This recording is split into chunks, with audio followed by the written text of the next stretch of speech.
Hello, my friends. So, today I want to talk about how I think that in order for us to return to any semblance of a traditional society with traditional values, for the family to become important again, and for marriage to become sacred again, for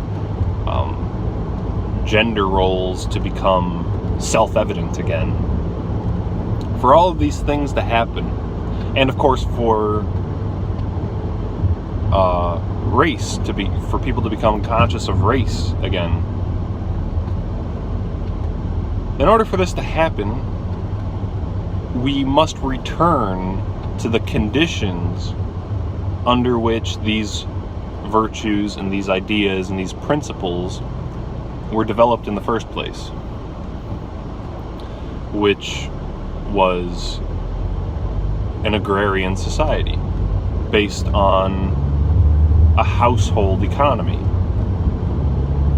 And this is something that Thomas Jefferson talks about in his Notes on the State of Virginia, which is a fascinating read. If you haven't read that, definitely go check that out. Jefferson's Notes on the State of Virginia.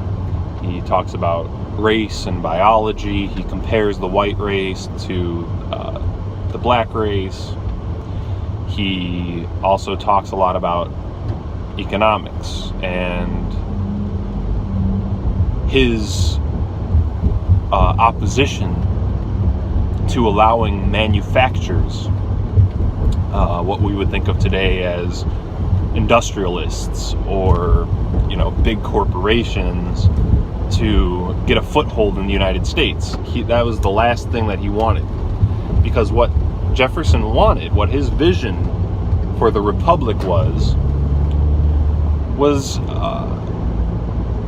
a situation where the vast majority of people remained agrarian household people, household families. He wanted the family to remain the nucleus of society, so that all activity centered around the household and the family, that there wouldn't be this split between home and work. And so in turn there also wouldn't be a split between men and women, and also between parents and children, which would come later. But that the whole breakup of the family could only begin with the breakup of this household economy and the introduction of manufacturing and the introduction of the commodification of labor. And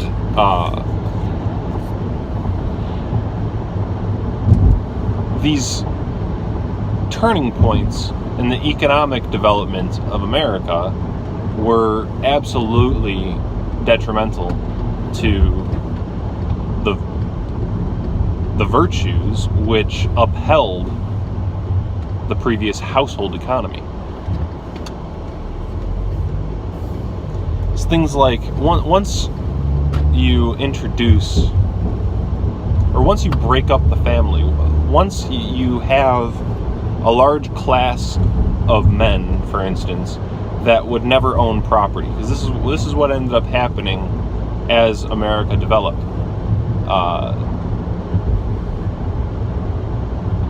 Especially through immigration and whatnot, you had a class of people that was dependent upon the manufacturers, these industrialists, these financial people, the big businessmen. You had a whole class of men who were dependent upon them for survival. And a whole class of men that would never be the owner and master of their own business and their own household. Because that was a major primary thing of the household economy, was that men were the masters of their property, and their business was conducted on their property. It was a bunch of independent families that had independent businesses. And not just businesses, but subsistence farming. And they pretty much secured for themselves all of the necessities for life. They, would buy and trade things that they couldn't produce themselves. But the idea that they would make a living by selling their labor, and that they would survive by purchasing the things that they needed, like food, was completely alien to the household economy, the agrarian society of early America that Jefferson wanted to promote. This idea that you'd have to rely on buying things and selling your labor, it just didn't make any sense to the vast majority of people, which were small property owners that made their own living. Literally, they didn't buy what they needed. They made it, or they traded for it, and most of their work was, almost all of their work was unpaid. The idea that you'd get an hourly wage for working as a craftsman or a farmer or whatever is ridiculous, because the reason you worked was not to make money. The reason you worked was to survive. The reason you worked was to secure your means of survival. It's a pretty crucial difference. And so that sort of lifestyle, according to Jefferson, and I agree, is the type of lifestyle that promotes a unified, coherent family. It promotes order and hierarchy, the authority of the man, because he owned the property and because he organized and dictated how the management of that property would go. But it also not just strengthened the order and hierarchy, which made a well-ordered, successful society possible, but it also promoted cohesion and unity within the family unit and between the husband and wife. They weren't separated in any way. They were part of a unit that had to work together to survive. And that situation is very different from what would come after, when,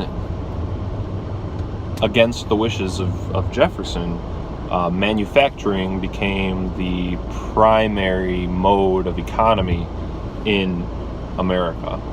And once that began to happen, like I said, you create this huge class of men that would never become their own masters. They would never be the masters of their own land. They would never be independent in their securance of survival, of the means of survival. They would always depend upon some other man giving them a job and paying them for the work they've done. And again, they depend on other men to bring them food to buy, and they depend on them actually taking the money that they've been given in exchange for the food. And it's just, there's so much then that, and many of these men wouldn't even own their own property. So a central pillar of the authority of men over their family, for instance, and the condition which promoted a cohesive, unified family, disappeared once this manufacturing economy took hold.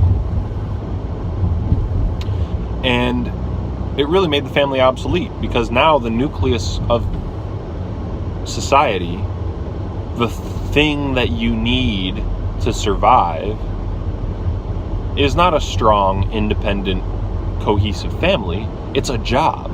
It's the workplace becomes the nucleus of society.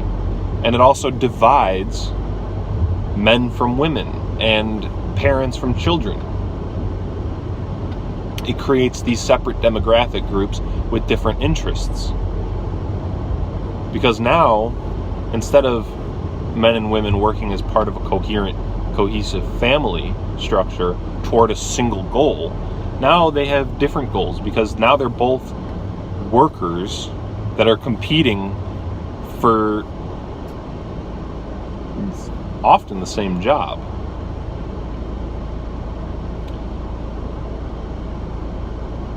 And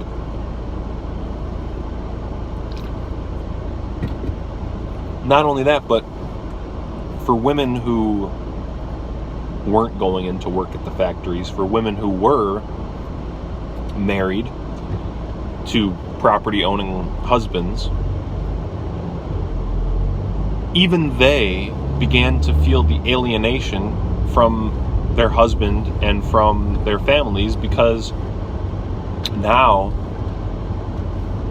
men and women are seen as being part of these completely separate spheres, where the man goes and works and the woman stays at home and takes care of the kids or takes care of the household. And because it's the work that brings in the money, and it's the money that you need to survive, suddenly the man's work becomes, in the eyes of most people, and in reality, it becomes the most important. It becomes orders of magnitude more important than what the woman is doing, because the woman doesn't bring in money with her work. So by shifting to an emphasis on money and getting money for your labor and using that money to buy things to secure the means of survival, suddenly you have a situation where men and women have a wedge put between them, and women now become sort of irrelevant. I mean, what they're doing is just menial labor at this point, because you could pay a maid, and this is what a lot of like early feminists were arguing, is that, look, women deserve just as much of a stake in the property as men, because if you didn't have a wife there to take care of your property and take care of the kids and cook and clean and whatnot, you'd have to pay someone for it. So they began making the argument that, you know, what they're doing is worth just as much as the man. But in reality, you know, just being a maid or a cook or a nanny, a caretaker, and seeing your job as a wife as being just like those jobs, nanny, cook, caretaker, or whatever, it really cheapens the role of a woman. And it also glorifies unduly the role of going out and working to bring in money. And before this situation occurred, there was no cheapness to it. It was seen as just one unit, like I was saying. It was seen as one activity with a single goal. The family worked together. The mother's work wasn't seen as a maid's work or whatever, because for the common people, even just the concept of a maid was ridiculous. The idea that you would hire someone to take care of your house, that you would hire someone, the idea that you would pay somebody just for work, was sort of a novelty for them. It was something that nobody really made their living that way. Everybody made their living on their own. So without that situation, without that sort of a setup, the family is really not of primary importance. And it's no wonder that arguments for certain virtues are just ignored or brushed off or laughed at or even like mocked and considered stupid by most well-educated bug people living in the city, because those virtues are meaningless for their life. I mean, their life does not require those things, and it's really sort of a burden that they don't want because it's not relevant to them. It doesn't help them in any way because they're not living a life where those sorts of virtues are required. So what we need are the return of the conditions which require those virtues. Thanks for watching.